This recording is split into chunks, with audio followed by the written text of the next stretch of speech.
जय श्री कृष्णा। राधे राधे। आज आप लोग सुनेंगे ललही छठ व्रत की कथा। इस व्रत को हल षष्ठी व्रत भी कहते हैं।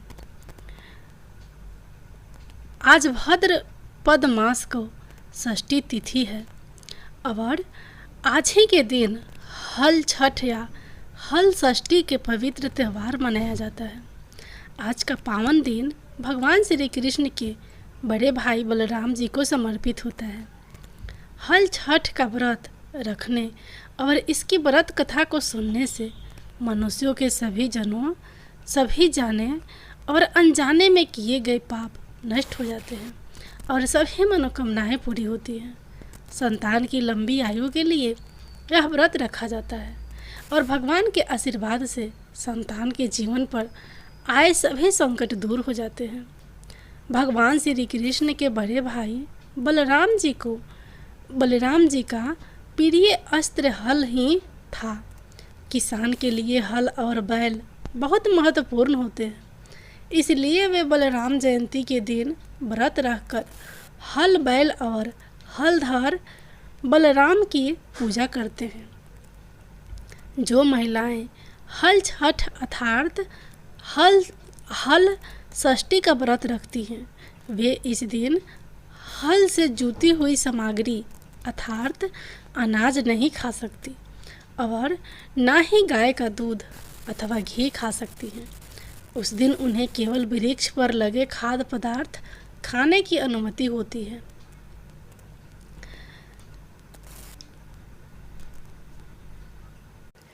प्राचीन काल में एक ग्वालिन थी। उसका प्रसव काल अत्यंत निकट था। एक ओर वह प्रसव से व्याकुल थी तो दूसरी ओर उसका मन गौरस अर्थात दूध दही बेचने में लगा हुआ था। उसने सोचा कि यदि प्रसव हो गया तो दूध और दही यूं ही पड़ा रह जाएगा। यह सोचकर उसने दूध दही के घड़े सिर पर रखे और बेचने के लिए चल दी। किंतु कुछ दूर पहुंचने पर उसे असहनीय प्रसव पीड़ा हुई। वह एक झरबेरी की ओट में चली गई और वहां एक बच्चे को जन्म दिया। वह बच्चे को वहीं छोड़कर पास के गांवों में दूध दही बेचने चली गई। संयोग से उस दिन हल षष्ठी थी। गाय भैंस के मिश्रित दूध को केवल भैंस का दूध बताकर उसने सीधे साधे गांव वालों में बेच दिया। उधर जिस झरबेरी के नीचे उसने बच्चे को छोड़ा था, उसके समीप ही खेत में एक किसान हल जोत रहा था। अचानक उसके बैल भड़क उठे और हल का फल शरीर में घुसने से वह बालक मर गया। इस घटना से किसान बहुत दुखी हुआ। फिर भी उसने हिम्मत और धैर्य से काम लिया। उसने झरबेरी के कांटों से ही बच्चे के चीरे हुए पेट में टाँके लगाए और उसे वहीं छोड़कर चला गया। कुछ देर बाद ग्वालिन दूध बेचकर वहां आ पहुंची। बच्चे की ऐसी दशा देखकर उसे समझते देर नहीं लगी कि यह सब उसके पाप की सजा है। वह सोचने लगी कि यदि मैंने झूठ बोलकर गाय का दूध न बेचा होता और गांव की स्त्रियों का धर्म भ्रष्ट ना किया होता तो मेरे बच्चे की यह दशा ना होती। अतः मुझे लौटकर सब बातें गांव वालों को बताकर प्रायश्चित करना चाहिए। ऐसा निश्चय कर वह उस गांव में पहुंची जहां उसने दूध दही बेचा था। वह गली गली घूमकर अपनी करतूत और उसके फल स्वरूप मिले दंड को बखान करने लगी। तब स्त्रियों ने सौ धर्म रक्षार्थ और उस पर रहम खाकर उसे क्षमा कर दिया और आशीर्वाद दिया। बहुत सी स्त्रियों द्वारा आशीर्वाद लेकर जब वह पुनः झरबेरी के नीचे पहुंची तो यह देखकर आश्चर्यचकित रह गई कि वहां उसका पुत्र जीवित अवस्था में पड़ा था। तभी उसने स्वार्थ के लिए झूठ बोलने को ब्रह्म हत्या के समान समझा और कभी झूठ ना बोलने का प्रण कर लिया। प्रेम से बोलिए षष्ठी माता की जय हो। अब आप लोग सुनिए हल षष्ठी की दूसरी कथा। मथुरा के राजा कंस अपनी बहन देवकी को विवाह उपरांत विदा करने जा रहे थे। तभी आकाशवाणी हुई कि देवकी का 8वां गर्भ तेरी मृत्यु का कारण बनेगा। यह जानकर कंस ने अपनी बहन और बहनोई को कारागार में डाल दिया और वासुदेव देवकी जी के 6 पुत्रों को एक एक कर कंस ने मार डाला। जब 7वें बच्चे का जन्म का समय नज़दीक आया तो देवर्षि नारद जी वासुदेव देवकी जी से मिलने कारागार में पहुँचे और उनके दुख का कारण जानकर देवकी को हल षष्ठी देवी का व्रत रखने की सलाह दी। देवकी ने नारद जी से हल षष्ठी की महिमा और कथा पूछी। नारद जी ने पुरातन कथा कहना शुरू किया। नारद जी कहते हैं, उज्जैन नगरी में 2 सौतन रहती थी। एक का नाम रेवती और दूसरी का नाम मानवती था। रेवती को कोई संतान नहीं थी, जबकि मानवती के 2 पुत्र थे। रेवती अपने सौत के बच्चे को देखकर हमेशा जलती रहती थी और उनके पुत्रों को मारने का जतन ढूंढती रहती थी। एक दिन उन्होंने मानवती को बुलाकर कहा, बहन, आज तुम्हारे मायके से कुछ राहगीर मुझे मिले थे। उन्होंने बताया कि तुम्हारे पिताजी बहुत बीमार हैं और वह तुम्हें देखना चाहते हैं। पिता की बीमारी की बात को सुनकर मानवती बहुत दुखी हुई। रेवती कहने लगी, बहन, तुम शीघ्र अपने पिता से मिलने चली जाओ। जब तक तुम वापस नहीं आओगी तब तक मैं तुम्हारे बच्चों का ध्यान रखूंगी। रेवती की बात को सच मानकर अपने पुत्रों को रेवती के हाथों सुरक्षित देकर मानवती अपने पिता से मिलने मायके चली गई। अब रेवती बच्चों को मारने का अच्छा मौका जानकर उन दोनों बच्चों को मारकर जंगल में फेंक आई। इधर जब मानवती मायके पहुंची तो पिता को स्वस्थ देखकर पिता से अपनी सौत की कही बातों को कह कुशल क्षम पूछती है।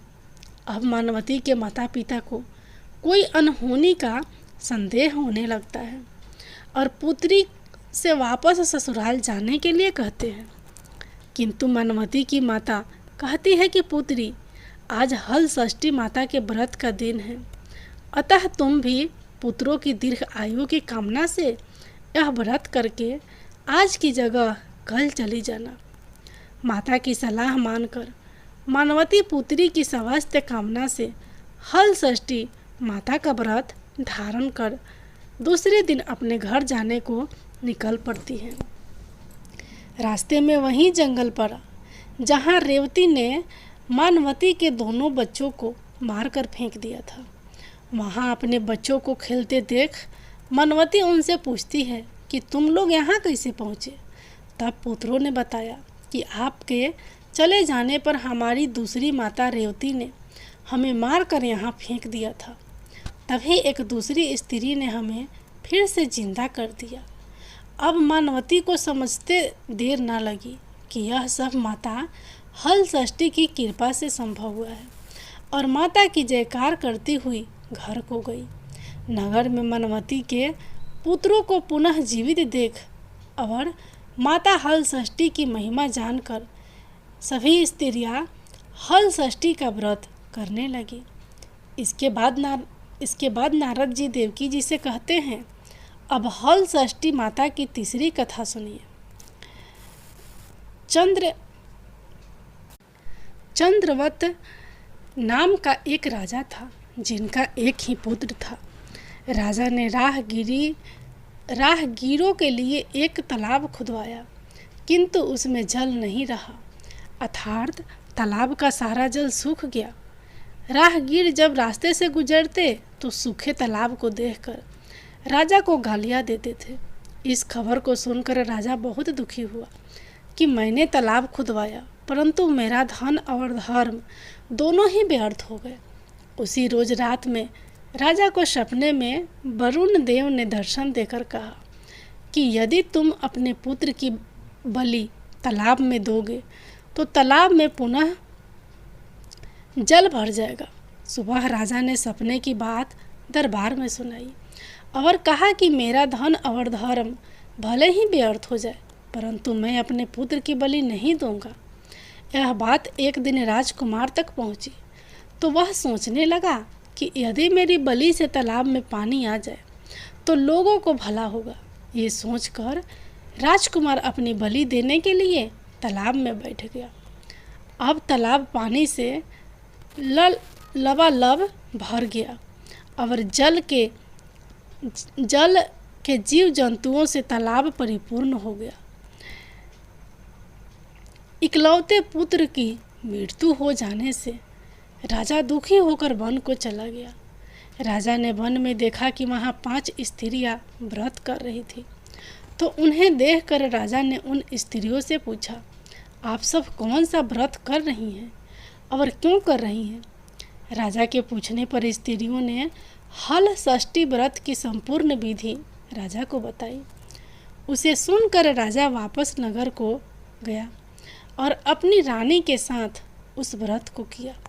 व्रत के प्रभाव से राजकुमार तालाब से जीवित बाहर निकल आया। राजा परिवार सहित हल षष्ठी माता की जय जयकार करते हुए सुखपूर्वक निवास करने लगा। आइए अब मनोकामनाओं को पूरी करने वाली हल षष्ठी की चौथी कथा को सुनते हैं। एक बार राजा युधिष्ठिर ने भगवान श्री कृष्ण जी से बहुत ही दुखी भाव से कहा, हे देवकी नंद, सुभद्रा अपने पुत्र अभिमन्यु की मृत्यु से बहुत दुखी है और अभिमन्यु की पत्नी उत्तरा के गर्भ की संतान भी ब्रह्म शास्त्र के तेज से धीरे धीरे दग्ध हो रही है, क्योंकि दुष्ट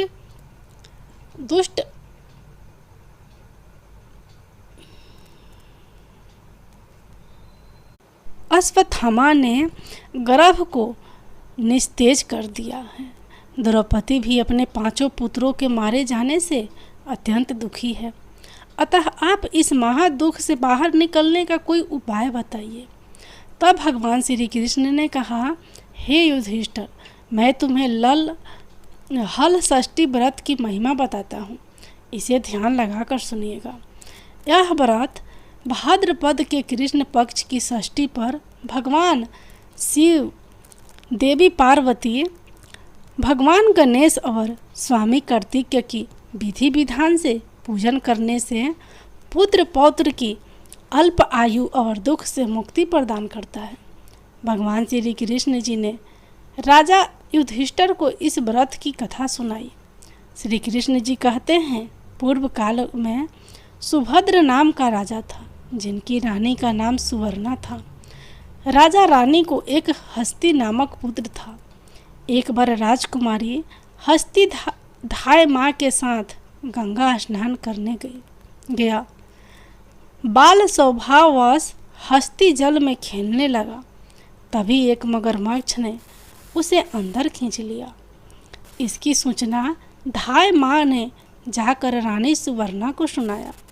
इस पर रानी ने क्रोध में आकर धाय माँ के पुत्र को धधकती हुई आग में डाल दिया। पुत्र शोक से व्याकुल धाय माँ निर्जन वन में चली गई और वन में एक सुनसान मंदिर के पास रहने लगी। वन में सूखा महुआ आदि जो भी मिलता धाय माँ उसे खाती और मंदिर में विराजित भगवान शिव, देवी पार्वती, भगवान गणेश और स्वामी कार्तिकेय का पूजन कर दिन बिताने लगी। इधर नगर में एक अद्भुत घटना घटी। धाय माँ का पुत्र आग की भट्ठी से जीवित निकल आया और खेलने लगा। यह खबर पूरे नगर में फैलते हुए राजा और रानी के पास तक पहुंची, तो उन्होंने इस घटना के विषय में पुरोहितों से पूछा। तभी सौभाग्य से वहाँ दुर्वासा ऋषि पहुँचे। राजा रानी ने ऋषि का पूजन कर धाय माँ के पुत्र के जीवित होने का कारण पूछा, तो दुर्वासा ऋषि ने कहा, हे राजन, आपके डर से धाय माँ जंगल में एकांत में व्रत करती थी। यह सब इस व्रत का प्रभाव है।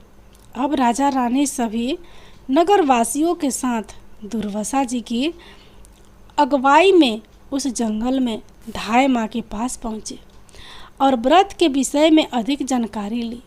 तब धाय माँ ने कहा, महाराज, मैं पुत्र शोक से दुखी होकर यहाँ रहने लगी और यहाँ व्रत ग्रहण कर भगवान शिव, पार्वती, गणेश जी और स्वामी कार्तिकेय का पूजन कर सूखा महुआ आदि खाकर जीवित रहती थी। कल रात को मुझे सपने में भगवान शिव जी के दर्शन हुए थे और उन्होंने कहा कि तुम्हारा पुत्र जीवित हो जाएगा।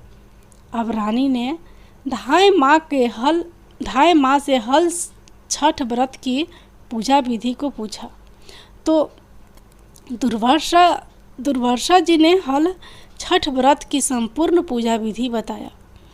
राजा रानी ने हल छठ व्रत की महिमा जानकर व्रत किया। व्रत के प्रभाव से राजपुत्र हस्ती मगरमच्छ के चंगुल से छूटकर खेलते हुए नगर में वापस आ गया। अपने पुत्र को पाकर राजा रानी बहुत प्रसन्न हुए और धाय माँ भी अपने पुत्र के साथ पुनः खुशी से निवास करने लगे। वहीं बालक हस्ती आगे चलकर परम प्रतापी हुआ और अपने नाम से हस्तिनापुर को बसाया। इस प्रकार भगवान श्री कृष्ण जी ने युधिष्ठिर से हल छठ व्रत की महिमा का ज्ञान देते हुए कहा कि हल छठ व्रत कथा को नारद जी से सुनकर मेरी माता देवकी ने इस व्रत को सबसे पहले किया था, जिसके प्रभाव से उनकी आने वाली संतान की रक्षा हुई। अब भगवान श्री कृष्ण ने सुनकर युधिष्ठिर ने इस व्रत को उत्तरा द्वारा करवाया। व्रत के प्रभाव से उत्तरा का अश्वत्थामा द्वारा नष्ट हुआ गर्भ पुनः जीवित हो गया तथा प्रसव के पश्चात बालक का जन्म हुआ, जो कालांतर में राजा परीक्षित के नाम से प्रसिद्ध हुआ। बोलिए श्री कृष्ण भगवान की जय, बोलिए श्री बलराम की जय हो।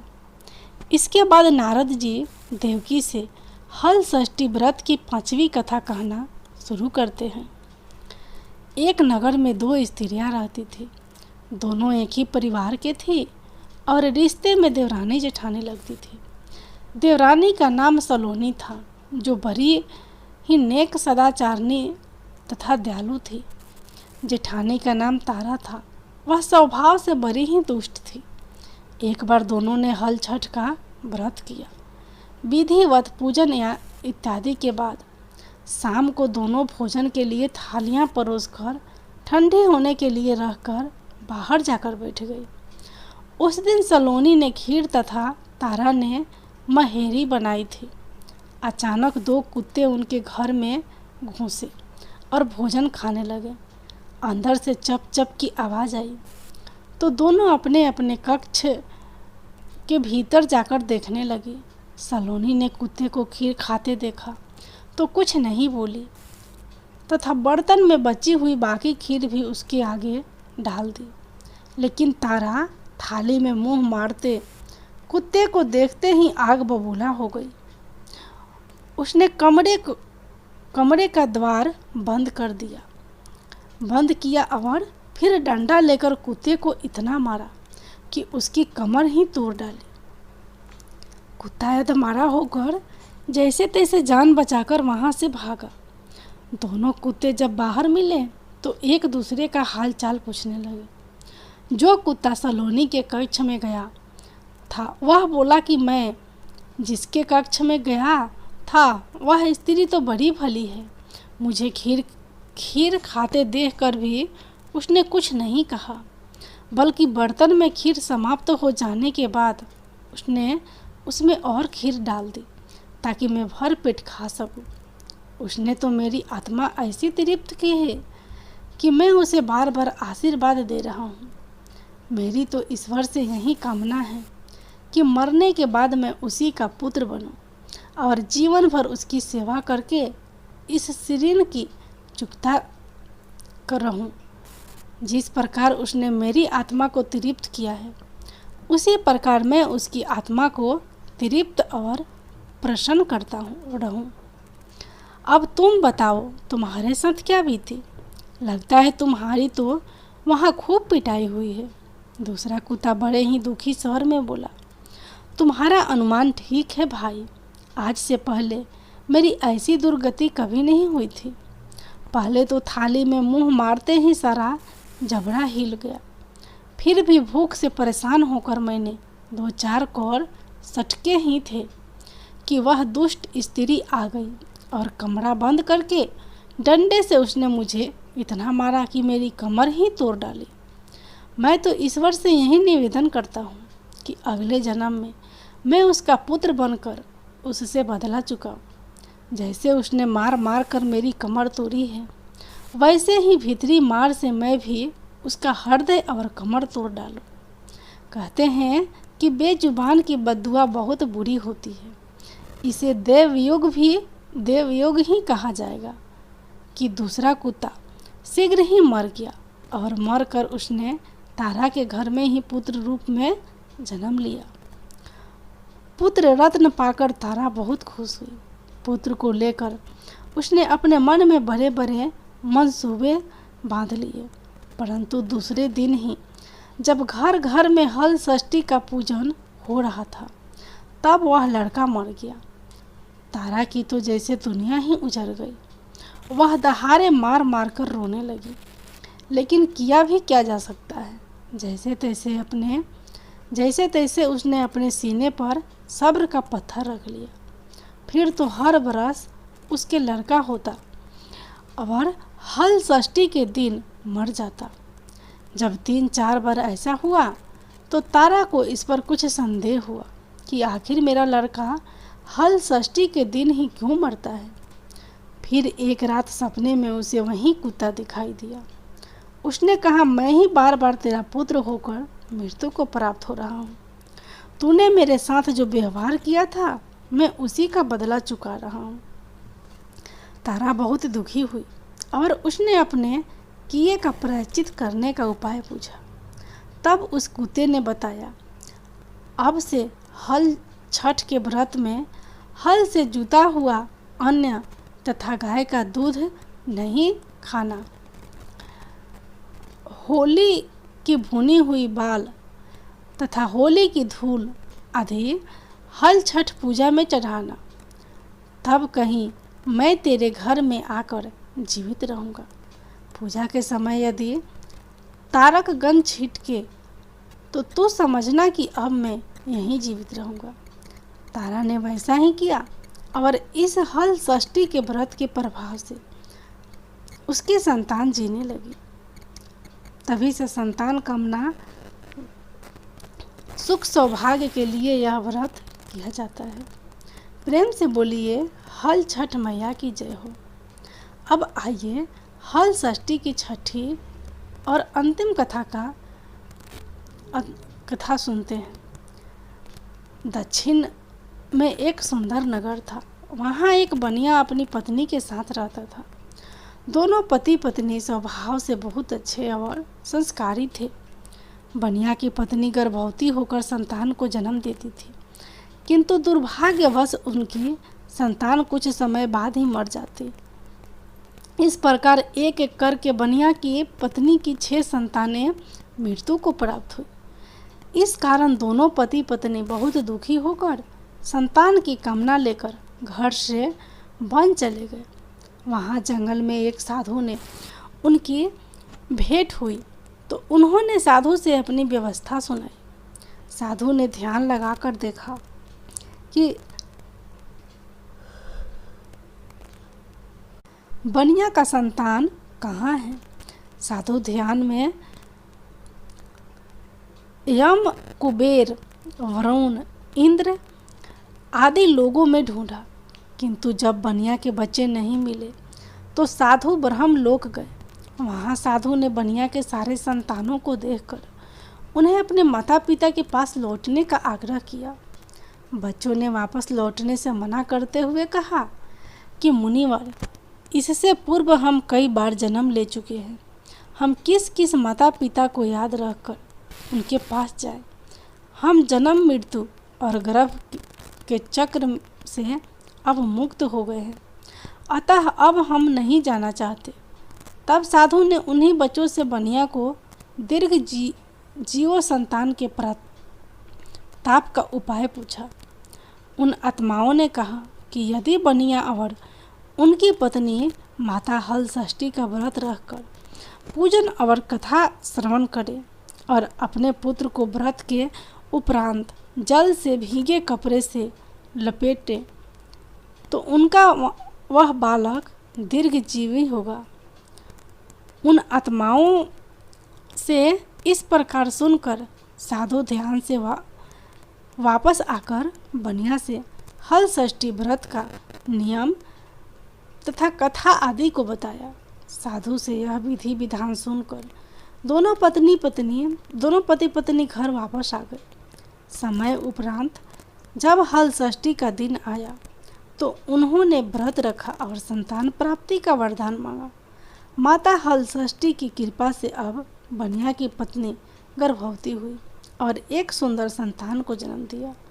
अगले व्रत उन्होंने साधु के बताए अनुसार अपने पुत्र को जल से भीगे कपड़े से लपेटा और माता हल षष्ठी का कृपा से अब उनकी संतान दीर्घ आयु को प्राप्त हुई। बनिया का परिवार प्रसन्नतापूर्वक जीवन यापन करने लगा। बोलिए माता हल षष्ठी की जय।